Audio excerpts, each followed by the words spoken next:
Thank you, Madam Chair, and thank you, Ranking Member Burr, for holding this important hearing regarding legislation to improve the health care and benefits that each individual of our all-volunteer forces earn through their sacrifice.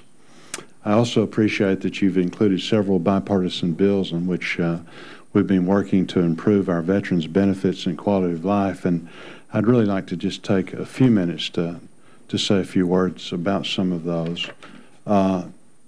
First off, I want to thank Senator Franken for his hard work, and I want to say that I echo the sentiments that he's going to be expressing in a little bit. With so many of our veterans living in rural areas, our nation has seen fit to invest a significant amount of money to improve the accessibility and quality of the health care they receive. While the refresh of the VA Office of Rural Health Strategic Plan is a little step in the right direction, I think it's so important for us to have a clear path forward to improve health care for our rural veterans. So I would associate, again, myself with Mr. Franken's sentiments and thank him for his continued partnership and hard work in addressing the issue. Another important bill that we've been working on is S3206 to extend the Paralympic Integrated Adaptive Sports Program.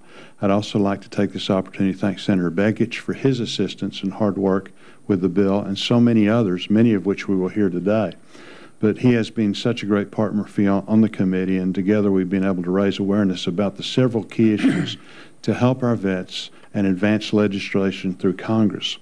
So again, thanks to him and his staff, S3206 would reauthorize this program that, despite only being operational for about 18 months, is already serving wounded warriors in more than 150 communities in 42 states, and has collaborated with 53 VA medical centers to provide adaptive sports programs for our disabled veterans right in their communities. More than 500 partner organizations have come together to help provide this important service to thousands of our disabled veterans that have leveraged these federal dollars with their own funds and expertise. This type of activity is so important to our wounded warriors in improving quality of life, health, self-esteem, and socialization. Now, with our recent overseas engagements winding down, it's more important than ever that this value program remain in place with no interruption in its authorization, which would lapse at the end of the next fiscal year under current law. Another bill that it's important that I've been working with Senator Baucus on, to whom I'm grateful for his efforts on this issue, is S. 1838. This is simple legislation, the nearly identical companion of which has already passed the full House as part of H.R. 2074. It would create a pilot program in which the VA would examine the feasibility of the service dog training activities as therapies in mental health rehab programs.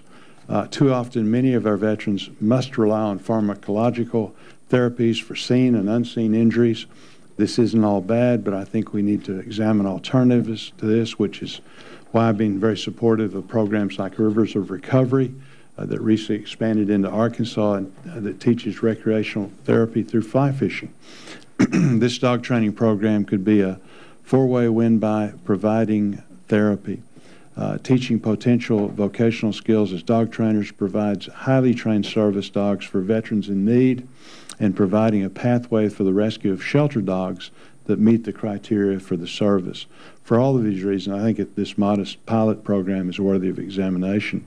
I've also been working with Senator Begich on S. 3094, which is a common sense adjustment to the definition of homeless veterans so that it includes veterans who are fleeing domestic violence situations. With such an increasing percentage of our veterans population being women, this committee has been hard at work to improve programs and benefits to meet their needs. And while it is not only women who could fall under this adjustment, it is important that we get our veterans the benefits and assistance they need when they need them, and this simple adjustment would help ensure that that happens. Finally, I would like to express my strong support for S. 1707, the Veterans Second Amendment Protection Act. I've been strongly advocating for this legislation for the past few Congresses, and it's high time we got this done. This bill would protect the Second Amendment rights of our veterans who have served in uniform. Right now, if a veteran is assigned a fiduciary to administer their benefits, they can be automatically deemed adjudicated as mentally defective. by a nameless and faceless bureaucrat and be denied their Second Amendment rights. There's nothing just about this, so this legislation would require that a judge or a magistrate make this determination. I think it's common sense, and Congress should move this bill forward. So, again, thank you all very much for bringing all of these things forward. We appreciate your hard work. Thank you very much.